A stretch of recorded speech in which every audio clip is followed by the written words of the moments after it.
So hello everyone, welcome back to another video. My name's Ash, you'll know me as Brom18. Thank you so much for joining me today.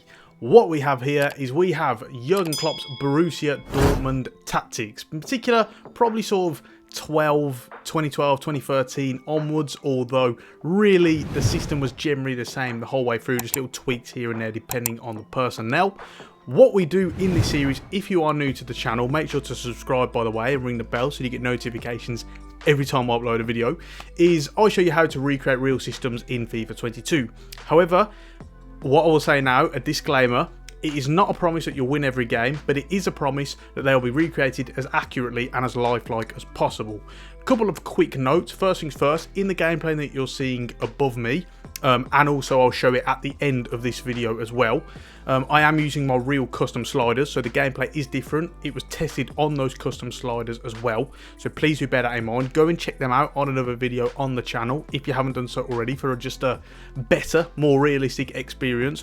Also, if you haven't already, check out my Patreon. Lots of great perks and rewards on there, including exclusive tactics videos that I don't cover on the channel, the likes of Sean Dyche's Burnley, Thiago Motta's Spezia, Marco Silva's Fulham, much more as well.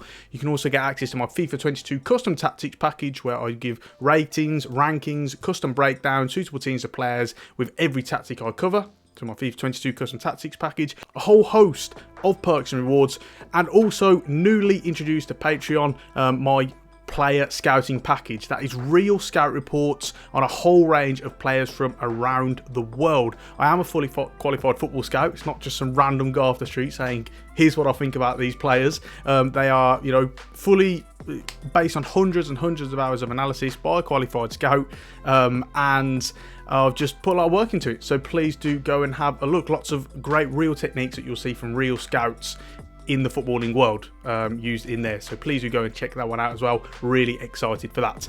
Anyway, enough of my rambling, let's get into the tactic today. So any long time subscribers to the channel will know that I covered this one a couple of years ago in FIFA 20. So you might be wondering, well, why are you doing this now? How does this change? Well, first things first, obviously there have been new tactics features announced. The tactic system is a little bit different, so that is one thing we can do.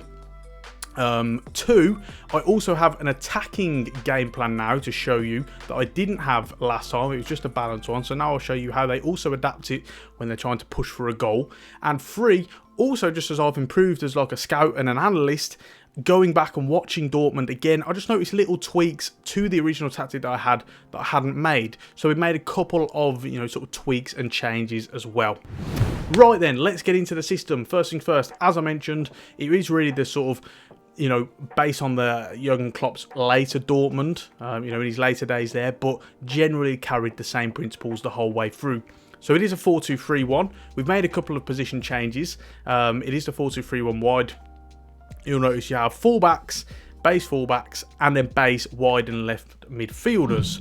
What you want to do is you want to change the fullbacks to wing back, so you can have right a wing back and a left wing back as well. And also with the wide midfielders, you want to change them from left and right midfield to left and right wing. Why we do both of these things, with the fullbacks, it does get them wider, it gets them all further forward, they become more advanced. Very important in a Jurgen Klopp system, as we've seen, you know, exemplified in his Liverpool system, his Liverpool team. And then with the wingers, you find that they penetrate the back line more because their starting positions are a little bit higher up. So they're a little bit more aggressive and less passive. Again, extremely important in this Jurgen Klopp system. Other than that though, there are no position changes, which means we can get into the tactics. So starting off defensively, we have press after possession loss, giving that counter-pressing style, as is such, well, reminiscent of the majority of those modern forward-thinking tactical coaches. We see it with the likes of Nagelsmann, with Tuchel, etc. It's just their way, you know, the gegenpress. So we got that counter press. Then the width is down to 28. It's going to give you a nice compact shape. We've got it in the higher end of the narrow section though, because naturally with that counter press we might want to complement that a little bit. So as a result, we move this up to 28. The depth is up to 80, giving you a nice high line. Again, complementing that counter press, but also trying to play off side traps, something that Jurgen Klopp teams have done predominantly throughout the years, is try and play offside, and that is going to help you as well. We've not boosted this all the way up to 100, predominantly because these days I'm starting to try and adapt to the game a little bit, and in that case, you know, we don't really want 100 because it's just a lot easier, more exploitable. So unless there are certain circumstances that absolutely determine that I should use it, we drop that down a little bit. So we've got that on 80.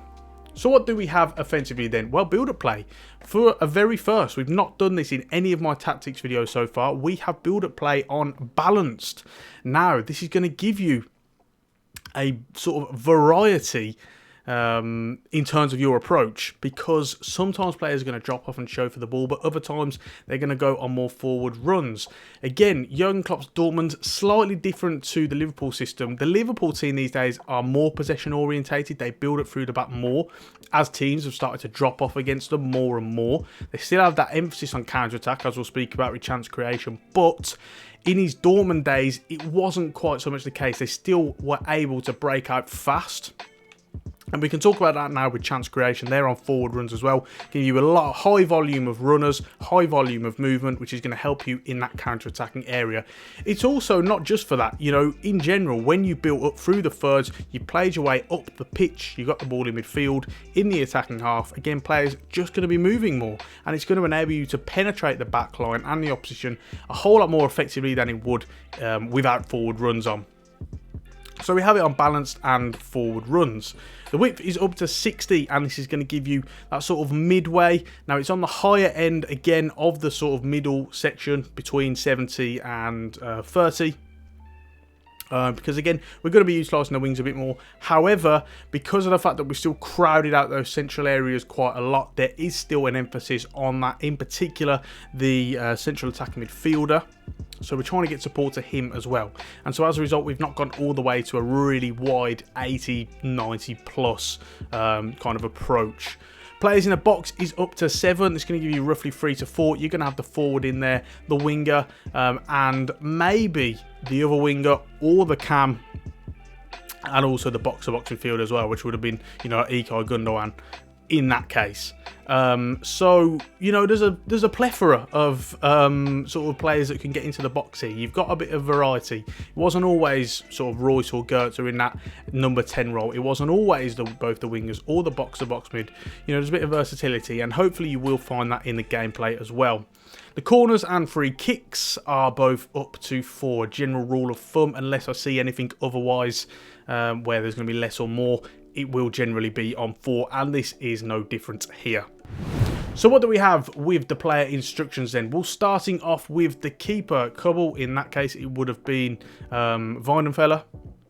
So as a result, we've got him on comes and crosses, and we've got him on sweeper keeper as well. Very aggressive keepers required in these Jurgen Klopp systems, with those high line, sort of playing on the front foot, being aggressive, that sort of, as he would say, that sort of heavy metal approach.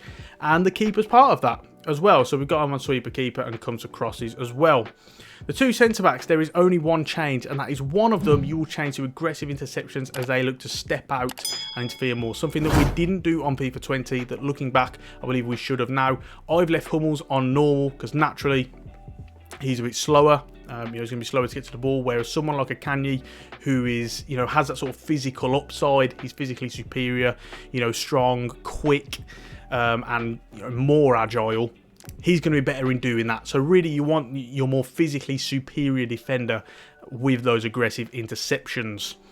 With the two wing backs, they're both on the same instructions. We've got them on join the attack, and we've got them on overlap as well, as they look to, you know, play a fundamental part in the attacking moves for Dortmund. You know, even back then, they were absolutely important. Now, in his Liverpool team these days, they've become absolutely fundamental. They are crucial to Liverpool's approach. It wasn't quite as sort of impactful back then, but still very, very important, you know, and they played that role, you know, by overlapping, constantly joining the attack, lots of movement down that flank, really having to get up and down, you know, throughout the entirety of the game. On to the two defensive midfielders then. We've got some slightly different roles here. I've already mentioned the box-to-box mid. That's going to be the left-sided midfielder, which is Jude Bellingham in this case. Absolutely perfect for that role, but then again, perfect for any role, really. You could play him in goal and he'd do a job for you. With Emre Can, who's going to be more of that sort of aggressive defensive-minded midfielder, not going to, sort of stray from his position too much. He's on cut passing lanes. Again, in the FIFA 20 version, I had the man mark. Looking back at it now, that's not really what I found. Having, again, analysed them more, they're more of a zonal approach. Again, that's that modern German coaching philosophy. They go more zonal. They don't believe as much in that sort of man-marking approach, particularly in open play. So as a result, he's on cut passing lanes. He's also on stay back while attacking as well. He's going to act as that sort of pivot, but also mainly the protection for opposition counter-attacks. If you should lose a ball high in the field, he's the one, ready to sort of break up any, opposition attacks forming in the transition. Positioning freedom is stick to position, and defensive position is on cover wing. So what do we have on the other side with the box-to-box mid? Again, he's on cut passing lanes. This time with attacking support, he's on balanced. We're not having him get forward because we don't want him making runs in beyond the striker, as it says there all the time. That's not what we're looking for from the box-to-box mid. We're just looking for them to provide an extra body in crossing and cutback situations, as that player arriving in the 18-yard box. So that's why we have that on balanced. His interceptions is aggressive, as he looks to really impose himself. Again, we don't have the defensive midfielder because in this case we want him staying in the hole. Whereas as the box-to-box midfielder is more mobile already, he can be a bit more aggressive. So we have that on aggressive interceptions. Again, in terms of his positioning freedom is stick to position, and defensively he is on cover wing. Right then, on to the two wingers. In this case, Thorgan Hazard, Daniel Marlon. It's also worth noting that there are areas where this current Dortmund team doesn't really suit. The wingers would be one. I would say the wing backs aren't far off as well. In the central area is very, very good, but the wingers, they need a bit more. But we've gone with him just in case. So come back on defence for the both of them. You want them both on tracking back. By the way, these both have the same instructions, so do bear that in mind. The chance creation is cut inside as they angle their runs and look to penetrate and support the striker. They also make room for the fullbacks who will be overlapping. So as a result, you're going to be able to double up on the opposition on either flank, which is very important. The support runs is getting behind as, again, they look to provide that element of penetration against the opposition's back line. Look to support the striker in that regard as well. And then on support on crosses, they are on getting to the box for the cross. So what about the attacking midfielder? Marco Reus in this case, still there after, nearly 10 long years. Or over 10 years now. He's on comeback on defence, again looking to trap back and support the defensive block if and when he needs to. His support on crosses is balanced, as we spoke about earlier. He's not always getting into the box. Sometimes it's the wingers, sometimes it's the box-to-box central midfielder, Bellingham in this case, or Gundogan. So he's not always doing that. Sometimes he's looking to really act as a pivot in the upper areas of the pitch, the attacking third, and then pick on the ball, should it drop to him on the edge of the area. So he's not always looking to get into the box, just occasionally. His positioning freedom is also drift wide. And what we're doing here is we're trying to get more movement. Now, in the original tactic on FIFA 20, I went with free roam. Why you don't want to go with free roam now is because he'll be dropping off too deep. That's not what you're looking for. You're looking for movement from him, but in the upper areas of the pitch. So as a result, with drift wide, he's going to be coming right and left. You're just getting him more mobile. Again, making it harder for the opposition to track him, getting him into space as much as possible, and just constantly creating forward runs. That's what we're looking for. As much mobility as we possibly can. Again, helps with the counter-attack. Finally then, with the striker, we've got Erling Haaland. Would have been, well, I mean, you've got Lewandowski, or you've got Adrian Ramos, Aubameyang as well. There's a range of strikers, really, that he could have been. The instructions would have been a little bit different for Lewandowski, but not too different. But it's really suited to someone like Haaland, Aubameyang, those real pacey, powerful strikers, just goes complete forwards.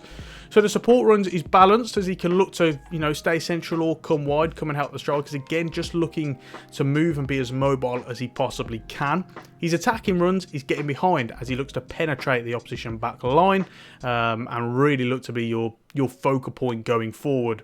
And then defensive support is stay forward as he acts as that out ball, and again helps with the counter attack massively as you can play balls into him quickly over a longer distance. and he'll be you know, in a position to really attack them. So that's the balanced game plan. I've also got the attacking game plan as well, in which there are a couple of tweaks to the tactics. So defensive style this time changes to constant pressure, as they are looking to relentlessly press the opposition in order to win the ball back. Again, this is suited to situations where it's getting later in the game and you are pressing for a goal. So do bear that in mind. The depth moves up to 90 this time, as again, we're pushing, going a bit more gung-ho and trying to really you know, impose ourselves and enforce us onto the opposition. The width goes up to 40 as well, as we look to complement that press by getting our players a little bit wider. Yes, again, it's more risky, but at this point, you are looking to take more risks. The build-up play this time changes to fast build-up from balance, as we're constantly just looking, you know, to get forward as quickly as possible. Again, the team will take more chances, and so as a result, just sort of lose that sort of balance philosophy a bit more. So we got them on fast build-up. The width is onto 70 this time, as we get the team more wide and the shape stretches out a bit more, and then players in the box goes up to 9 as you get between 4 and 5. This time you've got all the attacking players in there, all 4 of them in there, and also the box-to-box midfielder probably getting in there as well. Corners and free kicks remains on 4, but if you're really getting desperate, then you can move this up to 5 should you need to. In terms of the player instructions, just a couple of tweaks. One with the cam, Marco Reus in this case.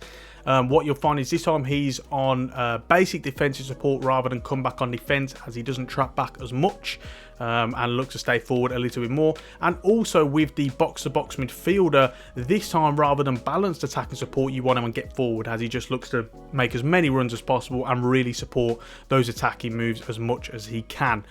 Other than that though, the player instructions will generally remain the same unless you want to make any manual changes within certain games and situations. So that just about rounds it off for this video then, guys. If you've made it through to this point, thank you so much for watching. Don't forget there's gameplay on after this as well that you can have a look at if you want to see the tactic you know, sort of in action in more detail. Don't forget to check out my Patreon, as I spoke about already.